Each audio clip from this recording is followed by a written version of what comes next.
Item number 1 Shrimati Nirmala Sitharaman ji, आप बैठ जाए माननीय सदस्य, प्लीज। माननीय सदस्य प्लीज, प्लीज माननीय सदस्य please.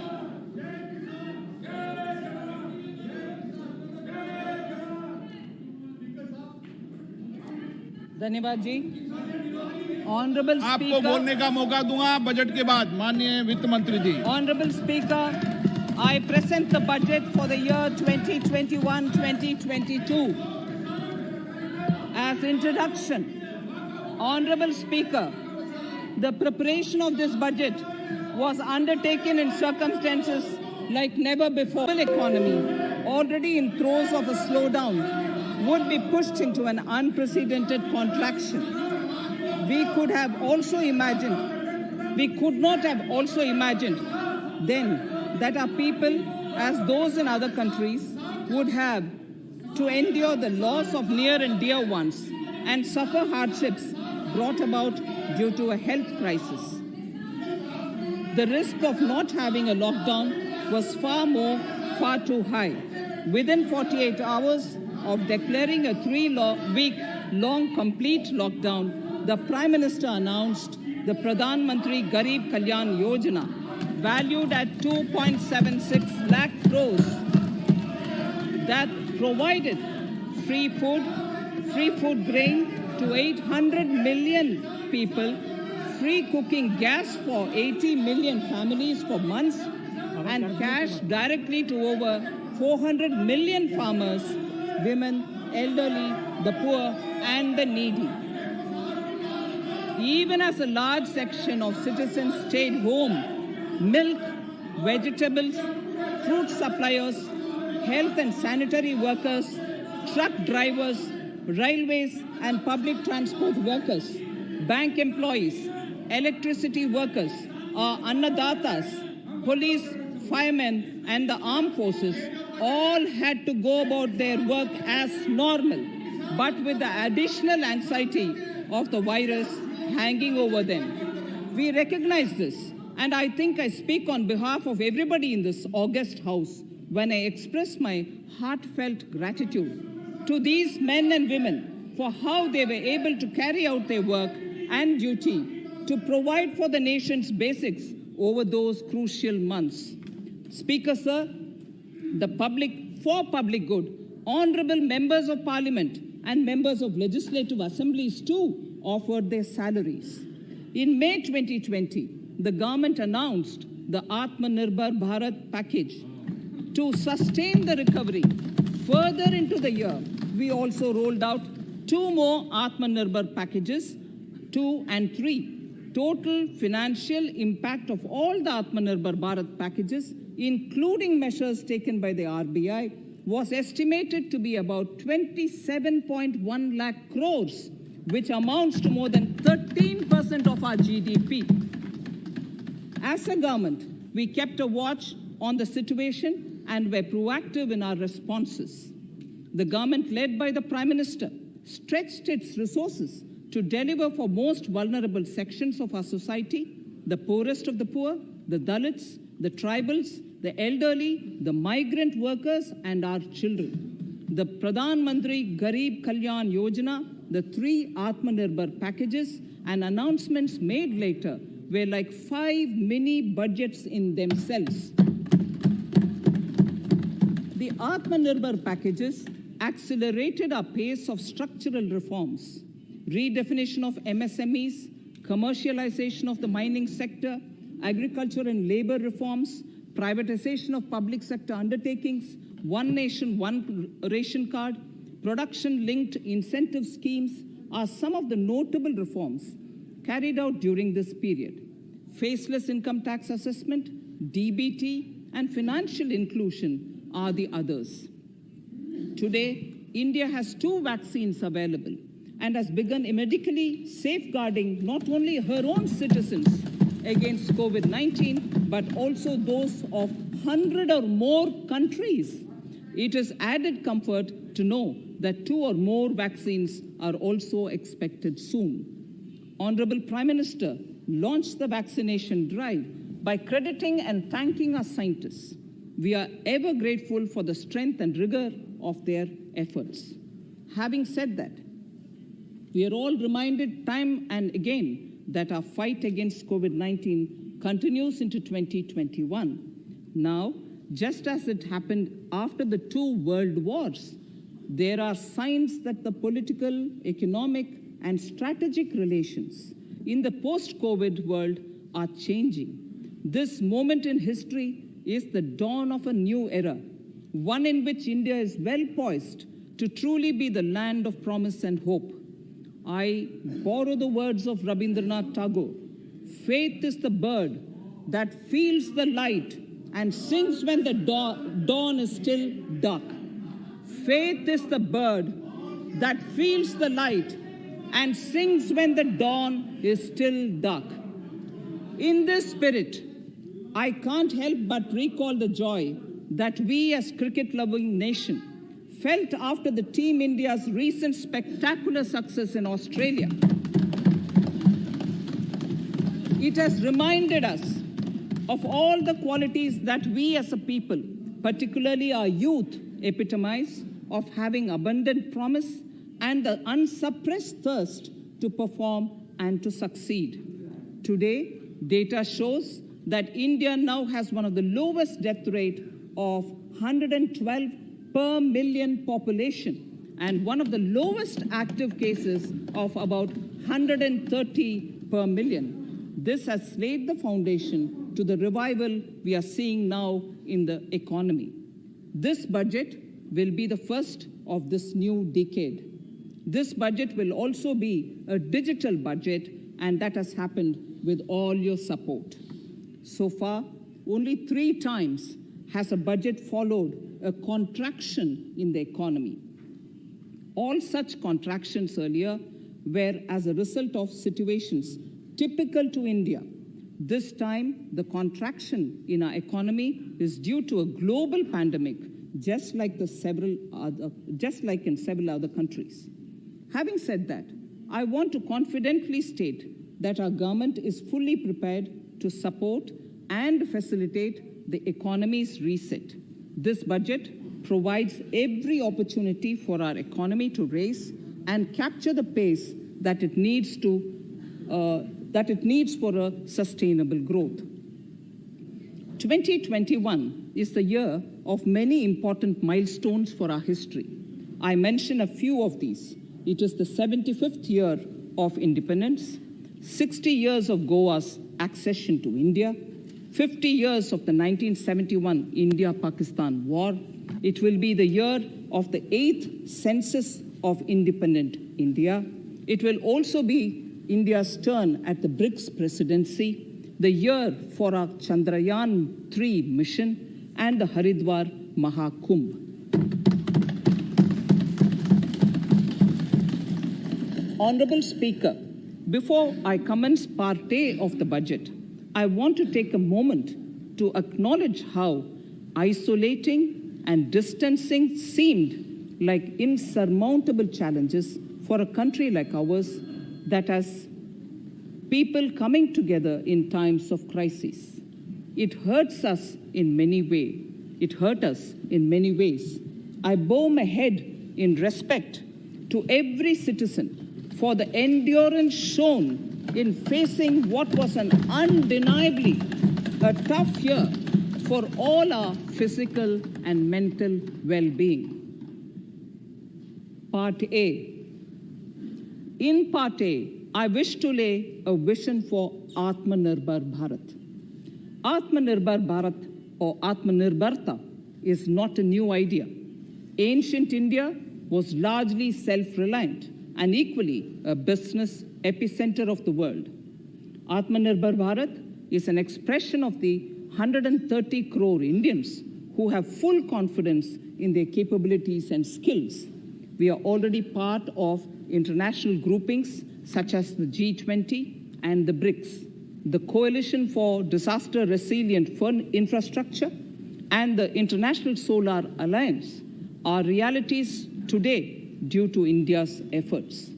The proposals in Part A will further strengthen the sankalp of nation first, doubling farmers' income, strong infrastructure, healthy India, good governance, opportunities for youth, education for all, women empowerment, and inclusive development, among others.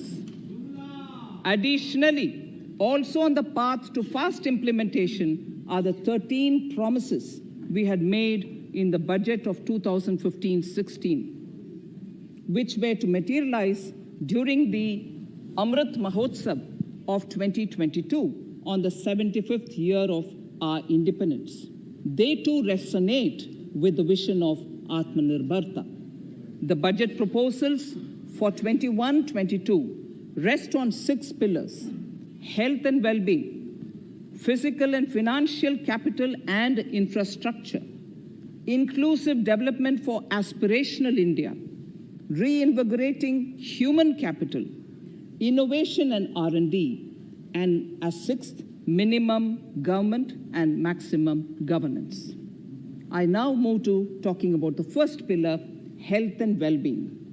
Even at the outset, I would like to say that the investment on health infrastructure in this budget has increased substantially. Progressively, as institutions absorb more, we shall commit more. Taking a holistic approach to health, we focus on strengthening 3 areas: preventive, curative, and well-being. Health systems. A new centrally sponsored scheme, PM Atmanirbhar Swasth Bharat Yojana, will be launched with an outlay of about 64,180 crores over 6 years. This will develop capacities of primary, secondary, and tertiary care health systems, strengthen existing national institutions, and create new institutions to cater to detection and cure of new and emerging diseases. This will be in addition to the National Health Mission. The main interventions under the scheme are support for over 17,000 rural and 11,000 urban health and wellness centers, setting up integrated public health labs in all districts, and 3,382 block public health units in 11 states, establishing critical care hospital blocks in 602 districts and 12 central institutions, strengthening of National Center for Disease Control, its 5 regional branches and 20 metropolitan health surveillance units, expansion of the integrated health information portal to all states and UTs to connect all public health labs, operationalization of 17 new public health units, and strengthening of 33 existing public health units at points of entry, that is, at 32 airports, 11 seaports, and 7 land crossings, setting up of 15 health emergency operation centers and 2 mobile hospitals, and setting up of a National Institution for One Health, a regional research platform for WHO, World Health Organization, Southeast Asia Region Office, 9 biosafety level 3 laboratories, and 4 regional national institutes for virology. Nutrition. To strengthen nutritional content, delivery, outreach, and outcome, we will merge the supplementary nutrition program and the Poshan Abhiyan and launch the Mission Poshan 2.0. We shall adopt an intensified strategy to improve nutritional outcomes across 112 aspirational districts. Universal coverage of water supply. The World Health Organization has repeatedly stressed the importance of clean water, sanitation, and clean environment as a prerequisite to achieving universal health. The Jal Jeevan Mission Urban will be launched. It aims at universal water supply in all 4,378 urban local bodies with 2.86 crores household tap connections, as well as liquid waste management in 500 Amrit cities. It will be implemented over 5 years with an outlay of 2,87,000 crores.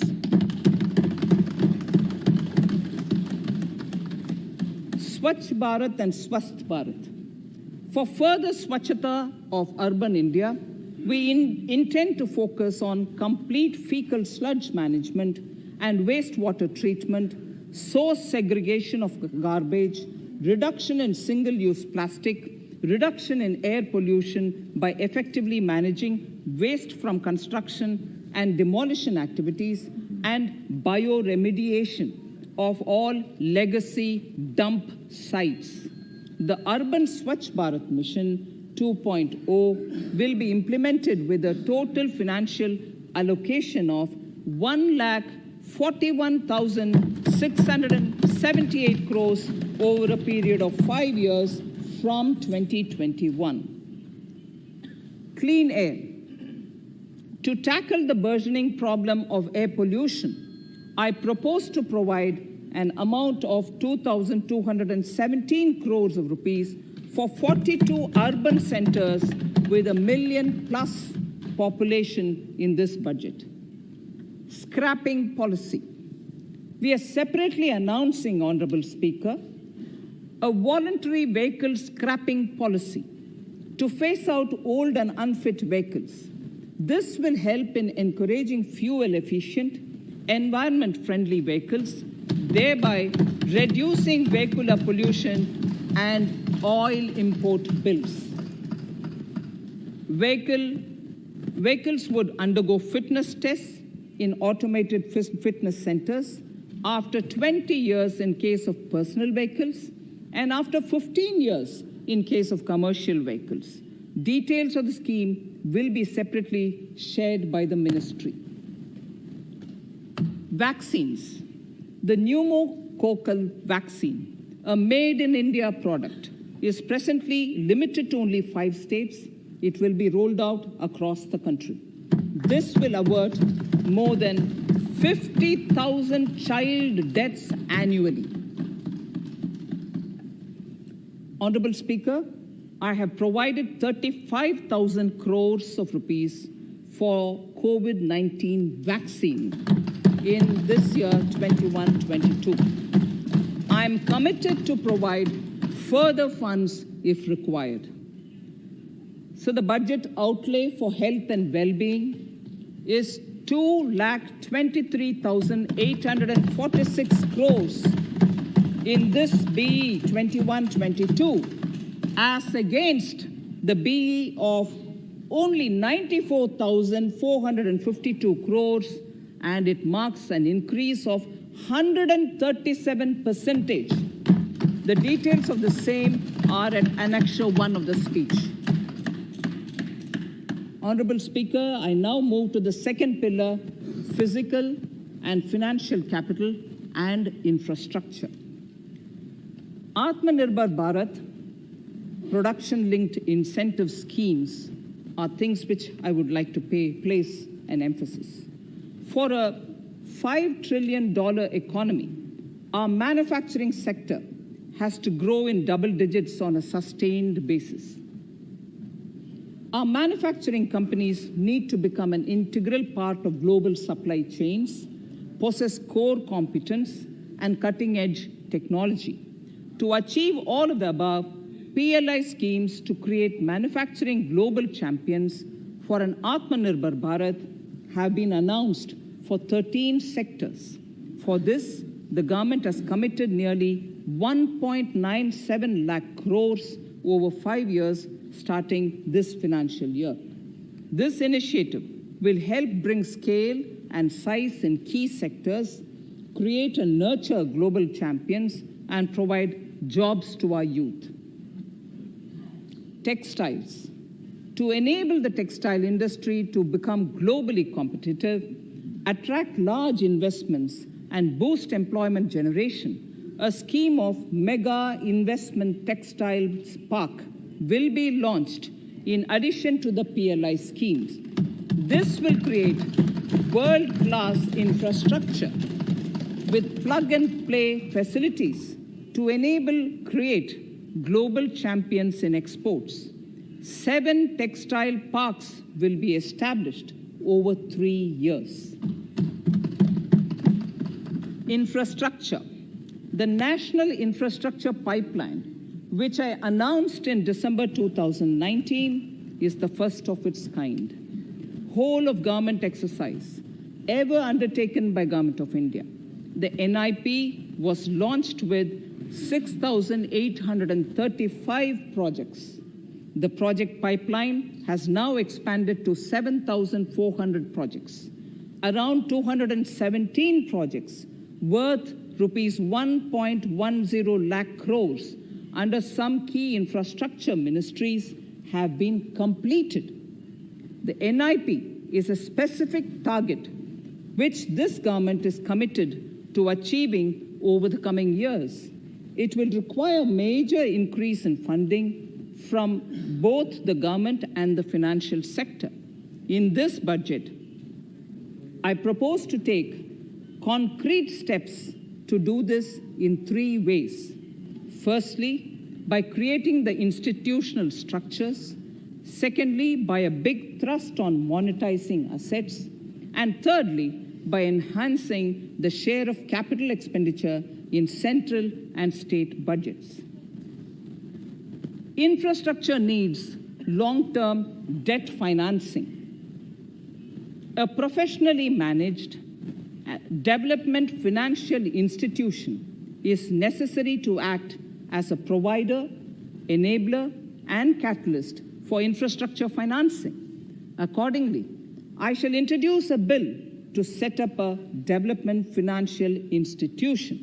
I have provided a sum of 20,000 crore rupees to capitalize this institution. The ambition is to have a lending portfolio of at least 5 lakh crores for this DFI within 3 years' time. Debt financing of InvITs and REITs by foreign portfolio investors will be enabled by making suitable amendments in the relevant legislations. This will further ease access of finance to InvITs and REITs, thus augmenting funds for infrastructure and real estate sectors. Asset monetization. Monetizing operating public infrastructure. Monetizing operating public infrastructure assets is a very important financing option for new infrastructure construction. A national monetization pipeline of potential brownfield infrastructure assets will be launched. An asset monetization dashboard will also be created for tracking the progress and to provide visibility to investors. Some important measures in the direction of monetization are National Highways Authority of India and the PGCIL each have sponsored one InvIT that will attract international and institutional investors. 5 operational roads with an estimated enterprise value of 5,000 crores of rupees are being transferred to the NHAI InvIT. Similarly, transmission assets of value 7,000 crores will be transferred to the PGCIL InvIT. Railways will monetize dedicated freight corridor assets for operations and maintenance after commissioning. The next lot of airports will be monetized for operations and management concessions. Other core infrastructure assets that will be rolled out under the asset monetization programs are NHAI operational toll roads, 2 transmission assets of PGCL, 3 oil and gas pipelines of GAIL, Gas Authority of India Limited, IOCL and HPCL, airports Authority of India airports in Tier 2 and 3 cities, other railway infrastructure assets, PSE, such as the Central Warehousing Corporation and NAFED, among others, and sports stadiums.